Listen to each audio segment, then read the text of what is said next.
हर कोई सोचता है कि वह एक कमजोर और दयनीय हारने वाला है, क्योंकि वह केवल वस्तुओं का मूल्यांकन कर सकता है, लेकिन उसे दुनिया के सबसे मजबूत आर्शी द्वारा प्रशिक्षित किया जाता है। आई दो साहसी लोगों के लिए सामान ढोने वाला बेकार हारने वाला है। जब प्लेबॉय तलवारबाज और टिकटॉक विजार्ड विशाल राक्षस चूहे से लड़ते हैं तो वह सिर्फ पीछे रहता है और अपने मौके का इंतजार करता है। साहसी जल्दी ही चूहे को समाप्त कर देते हैं और फिर आई से कहते हैं कि अब उसकी बारी है कि वह लाश में से कुछ कीमती खोजे। वे उसे उसके जॉब क्लास अप्रेजर के कारण बुरा व्यवहार करते हैं और आई शिकायत भी नहीं कर सकता, क्योंकि वह जानता है कि वे सही हैं। उसकी दुनिया में एक बच्चे को जन्म के समय प्रकाश की देवी द्वारा एक जॉब क्लास दी जाती है, जबकि अंधकार की देवी एक कौशल देता है। कौशल कड़ी मेहनत और अनुभव के बाद विकसित किया जा सकता है, लेकिन नौकरी वर्ग कभी नहीं बदलता। सूची के शीर्ष पर रणनीतिकारों और जनरलों जैसे दुर्लभ काम होते हैं, जो केवल कुछ ही लोगों को मिलते हैं। उनके नीचे उच्च सामान्य काम होते हैं, जो मुख्य रूप से लड़ाई के लिए उपयुक्त होते हैं, और पिरामिड के नीचे निम्न सामान्य काम होते हैं, जैसे कि एन का मूल्यांकनकर्ता का काम। उसे लगा कि वह खजाना ढूंढकर अपने लिए बड़ा धन कमा सकता है, लेकिन अब वह दो साहसिक लोगों का सिर्फ एक नौकर है। वह राक्षस चूहे के शरीर की जांच करता है और पता चलता है कि यह एफ रैंक का है, लेकिन इसके दांत डी रैंक के हैं। वह उन्हें निकालने की कोशिश करता है, लेकिन वह उठा भी नहीं पाता, क्योंकि उसके हाथों में ताकत नहीं है। वह तलवारबाज जोरार्ड से मदद मांगता है, लेकिन वह बदमाश उस पर चिल्लाता है और उससे कहता है कि अपना काम खुद करे। वह कहता है कि एन का काम कचरे में मूल्यवान वस्तुएं खोजना है, और अगर वह यह भी नहीं कर सकता तो उसे उनकी पार्टी में नहीं होना चाहिए। वह एन के सिर पर पत्थर मारता है, जिससे वह गुस्से में आ जाता है, लेकिन जब तलवारबाज उसे घूरने के लिए लात मारता है तो एन मोहरा बनकर माफी मांगता है। उसके पास कोई चारा नहीं है। वह अपने नंगे हाथों से चूहे की लाश को फाड़ता है, जबकि दोनों साहसी उसके और उसके काम के वर्ग के बारे में बात करते हैं। वे कहते हैं कि उन्होंने उसे अपनी पार्टी में शामिल होने देने का एकमात्र कारण यह है कि उन्हें पूरी राक्षस की लाशें गिल्ड तक ले जाकर मूल्यांकन कराने की जरूरत नहीं होती, और उसे इसके लिए उनका आभारी होना चाहिए। वह जानता है कि उसे अमीर बनने के लिए साहसी के रूप में काम करते रहना होगा, इसलिए वह अपनी निराशा को उसी तरह निगलता है जैसे अपने चाचा के दही को। वह जॉर्ड और जादूगर लड़की जेलिन का पीछा करता रहता है, जो अचानक एक शक्तिशाली राक्षस की लाश पाते हैं, जिसे हेलहाउंड कहा जाता है। वे सोचते हैं कि यह उनका भाग्यशाली दिन है, क्योंकि हेलहाउंड के अंग बहुत महंगे बिक सकते हैं, और आई को तुरंत काम पर लग जाने को कहते हैं। वे उन्हें बताता है कि यह व्यवस्था संदिग्ध लगती है, क्योंकि हेलहाउंड्स तो इस मंजिल पर मिलते भी नहीं हैं, लेकिन वे उसे कहते हैं कि ऐसी चीजों के बारे में सोचना बंद करो जो तुम्हारे वेतन स्तर के ऊपर है। वे उसे लाश के पास धकेलते हैं, और जब वह उसे खोल रहा होता है, वे दूरी पर एक और लाश देखते हैं। वे उत्सुकता पूर्वक आइन से उसे परखने और उसके शरीर से सभी कीमती हिस्से निकालने के लिए कहते हैं। हालांकि आइन घबरा जाता है, क्योंकि गिल्ड द्वारा दिए गए नक्शे के अनुसार यह हिस्सा सुरक्षित नहीं है। वह तलवारबाज को यह समझाने की कोशिश करता है कि उसे इस पूरे मामले के बारे में बुरा अनुभव हो रहा है, लेकिन वह मिस्टर उसे डरपोक न बनने की सलाह देता है अगर वह अपनी नौकरी बचाना चाहता है। वह धमकी देता है कि अगर वह अभी छोड़ देगा तो उसे बिना वेतन के निकाल दिया जाएगा, और एन के पास उसका पालन करने के अलावा कोई विकल्प नहीं है। जल्द ही वे कालकोठरी के एक अन्य भाग में पहुंचते हैं, और उनके सामने नरक के कुत्तों के शव बिखरे पड़े हैं। जॉर्ड और जोलिन को लगता है कि वे खजाने के एक ढेर पर चलकर आए हैं, लेकिन केवल आयन को एहसास होता है कि वे एक जाल में आ गए हैं। वह उनसे स्थिति के बारे में सोचने को कहता है, क्योंकि अगर यह कोई साहसी व्यक्ति होता जिसने इन नरक के कुत्तों को मारा होता तो वे पहले ही मूल्यवान सामग्री ले गए होते। दुर्भाग्यवश छोटी सोच वाला जॉर्ड तर्क को नहीं समझ सकता, और वह आइन से चुप रहने को कहता है। अचानक आइन नरक श्वानों की भीड़ की ओर इशारा करता है, जो उनकी ओर आ रही है, और भय के कारण सभी स्तब्ध हो जाते हैं। आइन नरक श्वानों के जबड़ों पर खून देखता है और समझता है कि मृत नरक श्वान गिरोह युद्ध के शिकार थे। दो साहसी अपनी पैंट गीली कर देते हैं, क्योंकि वे एक भी नर्क के कुत्ते को हरा नहीं सकते, और वे उनसे भाग भी नहीं सकते। जॉर्ड के अचानक एक विचार आता है, और वह जोलिन से कहता है कि उन्हें आइन को चारे के रूप में इस्तेमाल करना चाहिए। आइन यह सुनकर घबरा जाता है, लेकिन वह खुद का बचाव नहीं कर पा रहा है, क्योंकि वह उस पर एक लकवा मारने वाला जादू कर देता है। आइन जमीन पर गिर जाता है, हिलने डुलने में असमर्थ, और दोनों कमीने जहन्नुम के कुत्तों को छिड़ाकर भाग जाते हैं। इन अब पूरी तरह से भ्रमित है, लेकिन जब नर्क के कुत्ते उसे काटते हैं तो दर्द उसे होश में लौट आता है और लकवा तोड़ देता है। वह एक पत्थर का उपयोग करके नर्क के कुत्तों को खुद से दूर करता है, और फिर उनके ध्यान को भटकाने के लिए अपने बैग में रखे खाने को उन पर फेंक देता है। वह लंगड़ाता हुआ कालकोठरी से बाहर निकलने की कोशिश करता है, लेकिन उसके डर के लिए जॉर्ड और जोलिन ने निकलने का रास्ता बंद कर दिया है। सौभाग्य से पास में एक और रास्ता है, लेकिन वह उसे भी एक बंद गली में ले जाता है। तभी आइन को नर्क के कुत्तों की आवाज उसकी ओर आती सुनाई देती है, और उसे एहसास होता है कि वह वैसे भी मरने वाला है। वह अपने बेकार नौकरी को कोसता है, जिसने उसे पूरी जिंदगी तकलीफ दी, और सोचता है कि अगर उसके मन में साहसी बनने का सपना नहीं होता तो उसने एक लंबी सामान्य जिंदगी जी होती। उसे एहसास होता है कि अफसोस करने में अब बहुत देर हो चुकी है, और फिर वह पैराशूट के बिना चट्टान से स्काईडाइव करने का फैसला करता है, क्योंकि नरक के कुत्तों द्वारा मारे जाने से वह कम दर्दनाक होगा। वह चट्टान से कूद जाता है, यह सोचते हुए कि उसने हमेशा एक हारे हुए की तरह जिया और मरा, और लंबे समय तक गिरने के बाद अंत में जमीन पर आकर लगता है। वह घातक रूप से घायल है, लेकिन अभी तक पूरी तरह से मरा नहीं है। और फिर अचानक एक सफेद ड्रेस में एक सुंदर लड़की उसके सामने प्रकट होती है। वह ग्लिच करती है और बार बार करती रहती है। गायब होना, फिर उसके पास चलते हुए दिखाई देना और फिर उसके माथे पर चूमना। एन उसकी एक झलक ही देख पाता है इससे पहले कि वह बेहोश हो जाए, और जब वह फिर से अपनी आंखें खोलता है तो लड़की वहां नहीं होती है। हालांकि उसके सभी चोटें चमत्कारिक रूप से ठीक हो गई हैं और वह पाता है कि वह एक विशाल पेड़ की जड़ में एक छोटे से तालाब में है। आइन पानी का विश्लेषण करने की कोशिश करता है कि क्या वह इसे पी सकता है, और वह हैरान रह जाता है जब उसे पता चलता है कि यह पानी एक एस रैंक वस्तु है जिसे इग्ड्रासिल ड्रॉप्स कहते हैं, जो तुरंत किसी भी चोट या बीमारी को ठीक कर सकती है। फिर वह विशाल पेड़ का मूल्यांकन करता है और पाता है कि यह यग्द्रसिल या विश्व वृक्ष है जो अनंत मात्रा में मना जीवन ऊर्जा उत्पन्न करता है।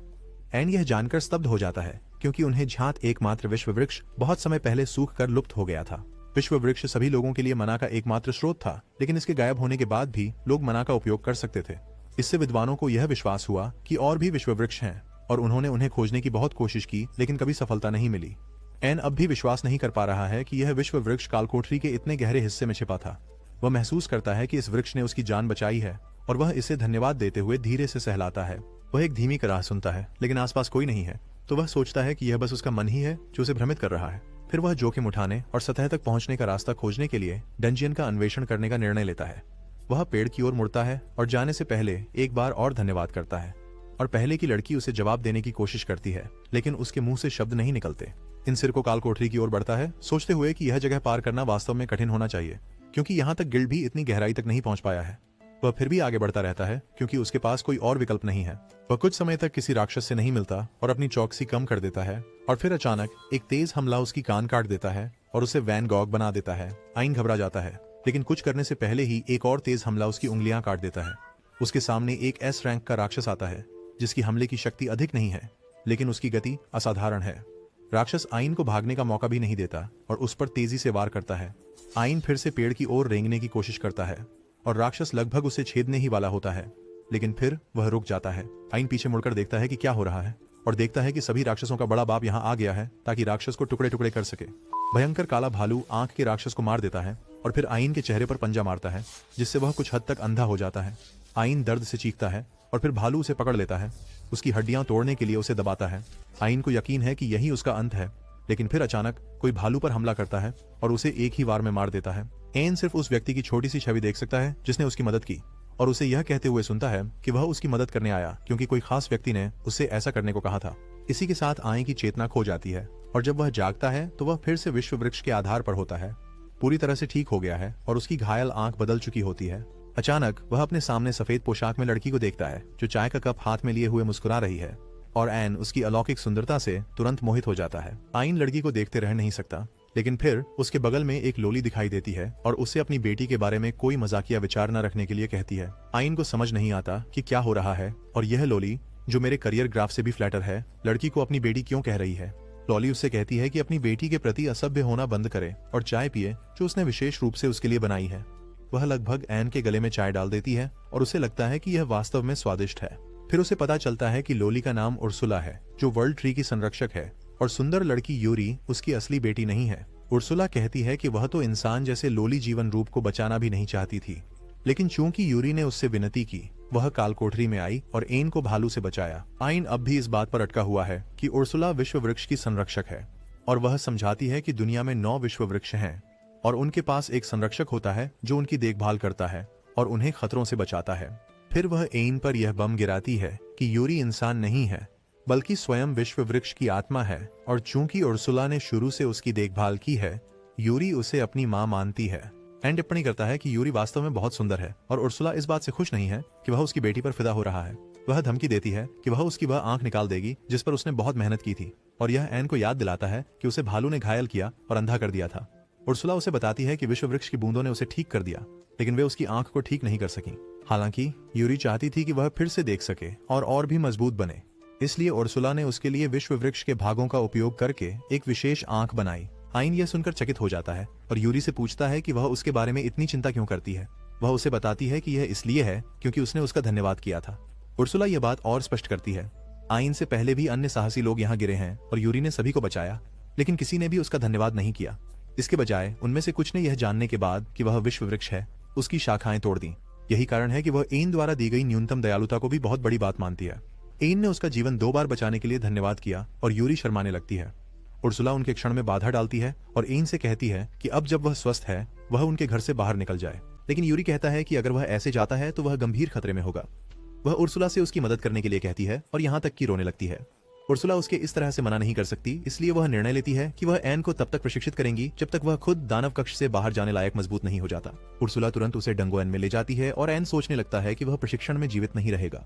वह उसे एक अंधेरे गलियारे में ले जाती है और उसे आगे देखने के लिए कहती है। एन कहता है कि यह जगह उसके भविष्य से भी ज्यादा अंधेरी है और उर्सुला उसे बेवकूफ कहती है। वह उसे बताती है कि उसकी बाईं आंख में विश्व वृक्ष की शक्ति है और यदि वह ध्यान केंद्रित करेगा तो वह अधिक देख सकेगा। आइन यूरी के बारे में सोचते हुए अपनी बाईं आंख पर ध्यान केंद्रित करता है और फिर अचानक वह सब कुछ दिन की तरह स्पष्ट देख सकता है। उर्सुला इससे प्रसन्न होती है और फिर एक पत्थर सोते हुए आईबॉल मॉन्स्टर पर फेंकती है। मॉन्स्टर जाग जाता है और कमरे के चारों ओर उत्पात मचाने लगता है और उर्सुला आइन से कहती है कि उसका पहला पाठ यह है कि वह सभी हमलों को अपने मूल्यांकन कौशल का उपयोग करके चकमा दे। एन उसे बताता है कि मूल्यांकन कौशल ऐसा काम नहीं करता, लेकिन उर्सुला इस बेवकूफ से तंग आ चुकी है जो कोशिश करने से पहले ही हार मान लेता है। वह उसे बताती है कि उसकी आत्मा की आंख मूल्यांकन कौशल को अलग ढंग से इस्तेमाल कर सकती है और वह इसे आंख की पत्थर पर आजमाता है और पाता है कि यह अगली बार उसके दाहिने कान को निशाना बनाएगा। आइन खुश है कि वह राक्षस की गति को पढ़ सकता है, लेकिन इससे उसे कोई मदद नहीं मिलती क्योंकि राक्षस फिर भी उसके कान तक पहुंच जाता है और उसे काट देता है। उर्सुला तुरंत उनके चारों ओर एक बाधा बनाती है और फिर वर्ल्ड ट्री ड्रॉप्स से आइन का कान ठीक करती है। उसे बताती है कि वह उसे ठीक करने जा रही है, चाहे वह कितना भी घायल क्यों न हो, जिसका मतलब है कि वह प्रशिक्षण अधूरा नहीं छोड़ेगा। वह बाधा को हटा देती है और नेत्रगोलक राक्षस उसे फिर से हमला करता है। एन पढ़ता है कि यह उसके बाएं पैर पर हमला करने वाला है और फिर सटीक समय जानने के लिए सराहनीय कौशल का फिर से उपयोग करता है। इसके लिए धन्यवाद। वह हमले से बच जाता है, लेकिन जब वह उत्साहित होकर उर्सुला को इसके बारे में बताता है तो राक्षस उसे पीछे से हमला करता है। वह उसे कहती है कि केवल एक बार सफल होने पर घमंड न करे और उसे एहसास होता है कि वह सही है। वह एक पूरे सप्ताह तक राक्षस के हमलों से बचने का प्रशिक्षण लेता है और अब वह हमले के स्थान और समय का एक साथ विश्लेषण कर सकता है। वह सभी हमलों से बचने में सक्षम है, लेकिन हर बार जब वह इसे लेकर आत्ममुग्ध होता है तो आंखों वाला राक्षस उसे अचेत अवस्था में पकड़ लेता है और उस पर हमला करता है। उर्सुला हमेशा की तरह उसे ठीक करती है और फिर कहती है कि उसने पहला प्रशिक्षण पास कर लिया है और अब यह भाग 2 का समय है। वह उसे कहती है कि अब उसे आईबॉल बैट को हराना है और आइन कहता है कि उसका जॉब क्लास लड़ाई के लिए उपयुक्त नहीं है। उर्सुला उसे बताती है कि वह शिकायत करना बंद करे और फिर उसे विश्व वृक्ष की एक शाखा देती है जिसे यूरी ने खुद तोड़ा था ताकि वह इसे हथियार के रूप में इस्तेमाल कर सके। वह आइन से कहती है कि इसे अच्छे से इस्तेमाल करो और दुश्मन को इससे हराओ। आइन चुनौती स्वीकार करता है, सोचता है कि अब जब वह राक्षस की गति को पूर्वानुमानित कर सकता है तो वह उसे आसानी से गिरा सकता है। हालांकि वह पाता है कि उसकी चोटें इतनी तेज नहीं हैं कि चमगादड़ राक्षस को मार सकें। वह उर्सुला से कुछ सुझाव देने को कहता है और वह उसे आत्मा नेत्र का उपयोग करके इसे समझने के लिए कहती है। एन ने पूरी तरह से राक्षस की चाल पर ध्यान केंद्रित करने का फैसला किया और फिर अचानक वह अपने मूल्यांकन कौशल के एक उन्नत संस्करण का उपयोग करने में सक्षम हो जाता है। जब वह सुपर अप्रेज स्किल का उपयोग करता है तो वह राक्षस की चाल को धीमी गति में देख सकता है। वह इस मौके का फायदा उठाकर जवाबी हमला करता है और सिर्फ एक वार में राक्षस को जमीन में पटक देता है। एन अपनी अब की ताकत से चकित है, लेकिन उर्सुला उसे सिर पर कराटे चॉप देकर कहती है कि सिर्फ इससे इतना आत्मविश्वास मत बढ़ाओ। वह उसे अगला कार्य देती है जो इस मंजिल के सभी आंखों वाले बैट राक्षसों को हराने का है और एन इसे उर्सुला की अपेक्षा से पहले ही कर लेता है। वह उसे बताती है कि अब समय आ गया है उसके अगले पाठ का और वह यह है कि वह आईबॉल मॉन्स्टर की क्षमताओं का मूल्यांकन करे और उन्हें अपनी बनाए। एन कहता है कि यह तो संभव ही नहीं है, लेकिन उर्सुला उसे बताती है कि यह इंसानों के लिए असंभव है, लेकिन स्पिरिट आई के साथ वह यह कर सकता है। एन इसे आजमाने का निर्णय लेता है और कुछ देर तक राक्षस को घूरने के बाद वह अचानक उसका सुपर एक्सेलरेशन कौशल प्राप्त कर लेता है। उसके सिर में बहुत सारी नई जानकारी के कारण फटने जैसा महसूस होता है और फिर उर्सुला उसे कौशल आजमाने के लिए कहती है। आइन झुककर शुरुआत करता है और फिर मेरे जन्म के बाद मेरे पिताजी की तरह दौड़ता है, लेकिन उसकी मांसपेशियां फट जाती हैं क्योंकि वे इस स्तर के तनाव को संभालने के लिए नहीं बनी हैं। वह जमीन पर गिर जाता है और उर्सुला उसे वर्ल्ड ट्री ड्रॉप्स से ठीक करती है। वह उसे बताती है कि उसे तब तक दौड़ते रहना है जब तक वह गिर नहीं जाता और वह उसे ठीक कर देगी। उसकी मांसपेशियां हर बार मजबूत होंगी और यह सैकड़ों बार करने से उसके पास ऐसा शरीर होगा जो कुछ भी सहन कर सकता है। कुछ दिनों बाद उसका शरीर काफी मजबूत हो जाता है और उसके अगले सबक के लिए उर्सुला उसे बताती है कि वह उसे अपने कौशल का मूल्यांकन करने देगी, भले ही वह वास्तव में ऐसा नहीं चाहती। आई उससे कौशल के बारे में पूछता है और उर्सुला उसे बिना चेतावनी के एक फायरबॉल से मार देती है। वह उसे बताती है कि वह उसे जो क्षमता सिखा रही है वह बिना मंत्र पढ़े जादू करना है और बताती है कि जब वह उस पर फायरबॉल फेंकती है तब उसे उसकी क्षमता का मूल्यांकन करना है। आइन यह नहीं कर पाता और अच्छी तरह से भून जाता है तो उर्सुला उसे बस ठीक कर देती है और फिर से उस पर वार करती है। कुछ समय बाद आइन बिना मंत्रोच्चार के आग के गोले फेंकना सीख जाता है, लेकिन वह जल्दी ही गिर जाता है क्योंकि उसके पास पर्याप्त मना नहीं होता। सौभाग्य से यूरी का वर्ल्ड ट्री उसके मना को जल्दी से भर देता है और यहाँ तक कि उसकी मना क्षमता बढ़ाने के लिए आइन करीब आधा महीना अपनी ट्रेनिंग जारी रखता है और वह एक साथ सैकड़ों फायरबॉल्स दागने और मध्यवर्ती जादू का उपयोग करने में सक्षम हो जाता है। उर्सुला उसे बताती है कि वह अब खुद से कालकोठरी का पता लगाने के लिए पर्याप्त मजबूत है, लेकिन उससे पहले वह एक अंतिम परीक्षण करना चाहती है। वह उसे एक मौत भालू से लड़ने ले जाती है और आइन अपने पिछले आघात के कारण घबरा जाता है। उर्सुला उसे अधिक आत्मविश्वासी होने के लिए कहती है क्योंकि उसने मजबूत बनने के लिए कड़ी मेहनत की है, और फिर उसे भालू के सामने धकेल देती है। आइन उस पर फायरबॉल फेंकता है, लेकिन वह दिल से एक स्टॉर्म ट्रूपर है और उसकी कोई भी हमला नहीं लगता। सौभाग्य से धुआं एक विकर्षण के रूप में काम करता है और आइन सुपर स्पीड कौशल का उपयोग करके भालू के पीछे पहुंच जाता है। यह उस पर हमला करने की कोशिश करता है, लेकिन आइन सुपर अप्रेसल स्किल का उपयोग करके चीजों को स्लो मोशन में देखता है और फिर भालू पर एक शक्तिशाली वायु जादू करता है। फिर वह भालू पर लगातार फायरबॉल फेंकता है, कुछ लगते हैं और कुछ नहीं, लेकिन अंत में वह एस रैंक के राक्षस को गिराने में सफल होता है। फिर वह मौत भालू की क्षमताओं का मूल्यांकन करता है और S+ रैंक कौशल स्टील कटर को अवशोषित करता है, जो उसके हमलों को असाधारण मजबूती और भेदन शक्ति प्रदान करता है। जब वह कौशल को अवशोषित करने के बाद सिरदर्द से उबर रहा होता है, उर्सुला उसे बताती है कि उसने अपना प्रशिक्षण पूरा कर लिया है और अब वह अपने आप कालकोठरी पर चढ़ने के लिए तैयार है। फिर वह उसे विश्व वृक्ष के पास ले जाती है और उसे आभारी होने के लिए कहती है, क्योंकि वह उसे जाने से पहले अंतिम उपहार देने जा रही है। उपहार विश्व वृक्ष का शेष आत्मा कोर है और आइंस कहते हैं कि वह इसे नहीं ले सकते क्योंकि यह वास्तव में मूल्यवान है। उर्सुला उसे बताती है कि वे बस उसे शक्ति उधार दे रहे हैं, क्योंकि एक बार जब वह मर जाएगा तो कोर स्वतः ही विश्व वृक्ष में लौट आएगा। वह अपनी जादुई शक्ति का उपयोग करके आत्मा के कोर को आइंस की कृत्रिम आंख के साथ मिलाती है, लेकिन उसे कोई अंतर महसूस नहीं होता। पुराना व्यक्ति उससे कहता है कि उसकी तरह एक मूर्ख को इसका वास्तविक शक्ति समझने में बहुत समय लगेगा। फिर एइंस यूरी की तरफ मुड़कर उनका धन्यवाद करने की कोशिश करता है, लेकिन वह कहीं नजर नहीं आती। वह पूछता है कि वह कहाँ है और यूरी उसके कृत्रिम आंख के अंदर से जवाब देती है, फिर अपने मानव रूप में प्रकट होती है। आइन यह नहीं समझ पाता कि क्या चल रहा है, इसलिए उर्सुला समझाती है कि चूंकि उसकी आंख में विश्व वृक्ष का आत्मा कोर है, यह मूल रूप से विश्व वृक्ष का स्थानापन्न है। इसका मतलब यूरी इसके अंदर रह सकती है और इस तरह वह उसके साथ रहेगी चाहे वह कहीं भी जाए। यूरी उत्साहित होकर एन से कहती है कि वह अपनी वर्ल्ड ट्री ड्रॉप्स का उपयोग करके उसे सभी चोटों और बीमारियों से ठीक कर देगी, और हालांकि वह इसके लिए आभारी है, वह उर्सुला से पूछता है कि क्या उसके लिए विश्व वृक्ष की आत्मा को अपने साथ ले जाना ठीक है। उर्सुला उसे लात मारती है क्योंकि वह यूरी को किसी अजनबी इंसान के साथ नहीं भेजना चाहती, लेकिन वह यह भी चाहती है कि लड़की दुनिया का अन्वेषण करे और कुछ अच्छे दोस्त बनाए। उसने फैसला किया है कि एइन को उस पर भरोसा करना चाहिए, क्योंकि भले ही वह मूर्ख है, वह एक अच्छा व्यक्ति है। एइन कसम खाता है कि वह यूरी का अच्छे से ख्याल रखेगा और उर्सुला उससे कहती है कि उसे ऐसा ही करना चाहिए। फिर वह उसके हाथ पर एक चमकता हुआ टैटू बनाती है जो अनंत भंडारण मंत्र है। इसके बाद वह एक आत्मा तलवार निकालती है जिसे उसने यूरी द्वारा दिए गए कच्चे माल से बनाया था, और एन से कहती है कि उसे अपनी भंडारण में रख ले। इससे पहले कि वह ऐसा कर सके, उर्सुला उसकी सामान्य पर चोट करती है और फिर उसे एक जादुई पत्थर निगलने के लिए मजबूर करती है ताकि यह उसकी घायल आंख की जगह ले सके।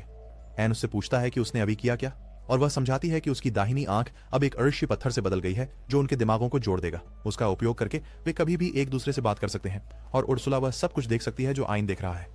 वह उससे कहती है कि अगर उसने उसे अपनी बेटी के बहुत करीब जाते या उसके प्रति किसी भी तरह की हरकत करते हुए देखा तो वह उसे ढूंढेगी और उसे मार डालेगी। इसके बाद आइन यूरी से पूछता है कि क्या उसके पास सतह पर पहुंचने के बाद कोई खास योजना है, और वह कहती है कि वह अपनी बहनों से मिलना चाहती है। उर्सुला समझाती है कि मूल रूप से केवल एक विशाल विश्व वृक्ष था, लेकिन वह 9 भागों में बंट गया और यूरी उनमें से केवल एक है। बाकी विश्व वृक्ष उसकी बहनें हैं और आइन वादा करता है कि वे उनसे मिलने के लिए पूरे विश्व में यात्रा करेंगे। इसके साथ ही वह अंततः अपनी यात्रा शुरू करता है और उर्सुला उसे बताती रहती है कि कौन सा मार्ग लेना है और कौन से राक्षसों का सामना करना होगा। आयन को अब एस रैंक के राक्षसों को हराना बहुत आसान लगता है और उनकी शक्तियों को अवशोषित करने पर उसे सिरदर्द भी नहीं होता, क्योंकि यूरी उसे तुरंत ठीक कर देती है। जल्द ही वह बॉस रूम में पहुंचता है और उर्सुला उससे कहती है कि जब तक वह बॉस को नहीं हराता अन्य मंजिलों का रास्ता नहीं खुलेगा। आइन इसके बारे में निश्चित नहीं है क्योंकि बॉस मॉन्स्टर उसकी सारी पहले की चुनौतियों से काफी शक्तिशाली होगा, लेकिन यूरी और उर्सुला उसे अपने ऊपर विश्वास रखने के लिए कहती हैं। उनके शब्दों से प्रेरित होकर आइन बॉस रूम में प्रवेश करता है और अपने सामने डंगोवन कोर को पाता है। अचानक जमीन पर एक सम्मन चक्र प्रकट होता है और उससे एक विशाल पत्थर का गोलेम निकलता है। एन यूरी से अपनी आंख के अंदर वापस जाने के लिए कहता है और फिर गोलेम की ओर दौड़ता है। वह पहले हमले से आसानी से बच जाता है, लेकिन फिर गोलेम उसे एक शक्तिशाली मुक्का मार देता है।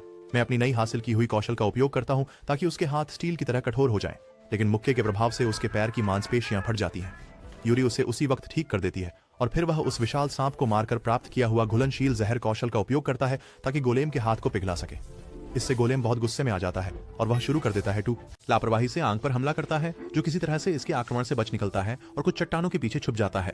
वह समझता है कि वह अब गोलेम के पास नहीं जा सकता, लेकिन फिर उर्सुला उसे बताती है कि वह अंतिम मंत्र का उपयोग करे जो उसने उसे सिखाया था, क्योंकि अब उसके पास इसके लिए पर्याप्त मना है। आंग उसकी सलाह पर अमल करने का फैसला करता है और तुरंत गोलेम पर अल्टीमेट मैजिक नोवा स्ट्राइक का उपयोग करता है, इसे उल्कापिंड की शक्ति से मारता है और इसके शरीर को पिघला देता है। वह विश्वास नहीं कर सकता कि अब वह ऐसा कर सकता है और फिर यूरी उसके शरीर के बाहर आती है और उसे ठीक करना शुरू करती है।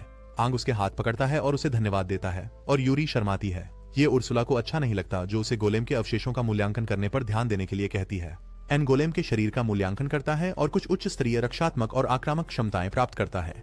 उर्सुला उसे बताती है कि वह डंगोन कोर का भी मूल्यांकन कर सकता है और एन निश्चित नहीं है कि वह सुरक्षित होगा या नहीं। तभी उर्सुला उसके पास टेलीपोर्ट करती है और उसके लिए डंगोन कोर का मूल्यांकन करती है। वह पाती है कि यह विश्व वृक्ष के आत्मा के कोर के समान है और इसका उपयोग एन की कृत्रिम आंख को मजबूत करने के लिए करती है। वह उसे बताती है कि वह और अधिक डंगोनन बॉस को हरा सकता है और कोर का उपयोग अपनी आत्मा आंख की शक्ति को बढ़ाने के लिए कर सकता है और इससे वह और भी ताकतवर बन जाएगा। इसके साथ ही तीनों बॉस के कमरे से बाहर निकल जाते हैं और दरवाजे उनके बाद बंद हो जाते हैं।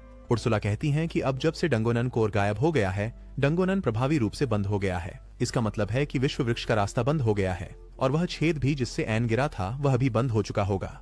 वह कहती हैं कि अब कोई भी विश्व वृक्ष तक नहीं पहुंच सकता और इसका मतलब है कि उसे इसे सुरक्षित रखने के लिए पीछे नहीं रुकना होगा। वह यूरी और आइन के साथ जाने का निर्णय लेती है और जल्द ही वे सतह पर पहुंच जाते हैं। इस बीच शहर के एक बार में तलवारबाज जॉर्ड कुछ साथी साहसिकों के साथ शराब पी रहे हैं। वह उन्हें कहानी सुनाता है कि कैसे उनका दल काल कोठरी में नर्क के शिकारी कुत्तों से घिर गया था और वे सोचते थे कि वे जीवित नहीं बच पाएंगे, लेकिन फिर वह तथ्यों को मोड़कर कहता है कि आइन ने दूसरों को बचाने के लिए खुद को बलिदान करने का निर्णय लिया था। वह ऐसा दिखावा करने लगता है जैसे वह एन का बहुत आभारी है ताकि अन्य एडवेंचरर्स से कुछ सहानुभूति मिल सके, लेकिन जैसे ही वह एन को अपने पीछे खड़ा देखता है वह अपनी ड्रिंक थूक देता है। जॉर्ड उससे पूछता है कि वह अब भी जिंदा कैसे है और जब एन उसे बताता है कि उसने सिर्फ राक्षसों को हरा दिया तो वह इस पर विश्वास करने से इनकार कर देता है। दूसरे एडवेंचरर्स जॉर्ड से कहते हैं कि उसे खुश होना चाहिए क्योंकि उसका उद्धारकर्ता जिंदा है, लेकिन एन उन्हें बताता है कि वह अभी झूठ बोल रहा था। वह खुलासा करता है कि जॉर्ड और जलीम ने उसे मैजिक से बेहोश कर दिया और उसे राक्षसों के हाथों मरने के लिए छोड़ दिया। यह सुनकर सभी एडवेंचरर्स गुस्से में आ जाते हैं और जॉर्ड पर जो उनके हाथ में आता है वो फेंकने लगते हैं। हालांकि एन उन्हें रोकता है क्योंकि सब कुछ होते हुए भी जॉर्ड ही एकमात्र व्यक्ति था जिसने उसे अपनी पार्टी में शामिल किया। वह उस बदतमीज का सब कुछ के लिए धन्यवाद करता है और फिर वहां से चल पड़ता है, जिससे सराय में मौजूद सभी लोग चौंक जाते हैं क्योंकि उसका व्यक्तित्व एकदम से बदल गया है। उसके बाद एन, यूरी और उर्सुला विभिन्न कालकोठरी का अन्वेषण करने लगते हैं। बॉस राक्षसों को हराते हैं और कालकोठरी के कोर को अवशोषित करते हैं। वे उन कालकोठरी में विश्व वृक्ष की तलाश करते रहते हैं, लेकिन कुछ महीनों बाद भी उन्हें कुछ नहीं मिलता। जैसे ही वे एक ऐसे कालकोठरी यात्रा से लौट रहे होते हैं, वे कुछ चीखें सुनते हैं और तुरंत उस दृश्य की ओर दौड़ते हैं जहां कुछ राक्षस एक गाड़ी पर हमला कर रहे होते हैं। एन जल्दी से राक्षसों को मारकर उनकी क्षमताओं को अवशोषित कर लेता है, जबकि यूरी और उर्सुला घायल सैनिकों की देखभाल करते हैं। फिर एन गाड़ी में गुलाबी बालों वाली लड़की की जांच करने जाता है, जो पहली नजर में उससे प्यार कर बैठती है और उससे चिपक जाती है। उसे नायक कहकर बुलाती है। एन इस पर भ्रमित और शर्मिंदा होते हैं, लेकिन फिर उसे पता चलता है कि लड़की क्लॉडिया है, राज्य की तीसरी राजकुमारी, और उसके साथ जो व्यक्ति है वह जैस्पर है, व्यापारी गिल्ड का नेता है। राजकुमारी एन और उसके समूह को धन्यवाद देने के लिए अपने महल में आमंत्रित करती है और इसके बाद वह उन पर झपटने के लिए तैयार हो जाती है। हालांकि यूरी उनके बीच में आ जाती है और घोषणा करती है कि वह एन की पत्नी है। एन यह सुनकर हैरान हो जाता है, लेकिन उससे भी बड़ा झटका तब लगता है जब क्लॉडिया आराम से कहती है कि वह उनकी दूसरी पत्नी बनने के लिए खुश है। जब दोनों लड़कियां इस विषय पर झगड़ रही होती हैं, तो व्यापारी जैस्पर एन के पास आता है और कहता है कि उसे उससे शादी करनी चाहिए। इस पर एन को धक्का लगता है क्योंकि उसने कभी नहीं सोचा था कि वह पुरुषों और महिलाओं दोनों में समान रूप से आकर्षक होगा, लेकिन जैस्पर कहता है कि उसके पास इसके लिए कुछ खास कारण है। फिर वह आइन और अन्य लोगों को अपने खजाने की ओर ले जाता है, यह समझाते हुए कि उसे कीमती रत्न इकट्ठा करना पसंद है और आइन की बाईं आंख एक स्प्रिट कोर है जो उन सभी में सबसे कीमती है। आइन यह जानकर चौंक जाता है कि जैस्पर ने उसका रहस्य खोज लिया है और फिर व्यापारी उसे उस किंवदंती के बारे में बताता है जिसमें मूल विश्व वृक्ष ने अपनी सारी शक्ति का उपयोग करके राक्षस राजा को सील कर दिया और फिर पृथ्वी से गायब हो गया। वह कहता है कि वह इसके स्प्लिट कोर की वर्षों से खोज कर रहा था और अब जब उसे मिल गया है तो वह इसे अपने पास हमेशा के लिए रखना चाहता है।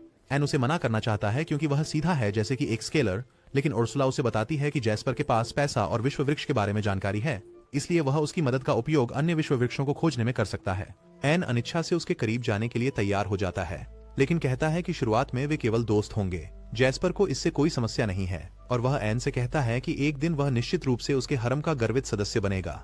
यदि आपको यह वीडियो पसंद आया हो तो कृपया सब्सक्राइब करने पर विचार करें और अपने स्क्रीन पर अगला वीडियो देखें।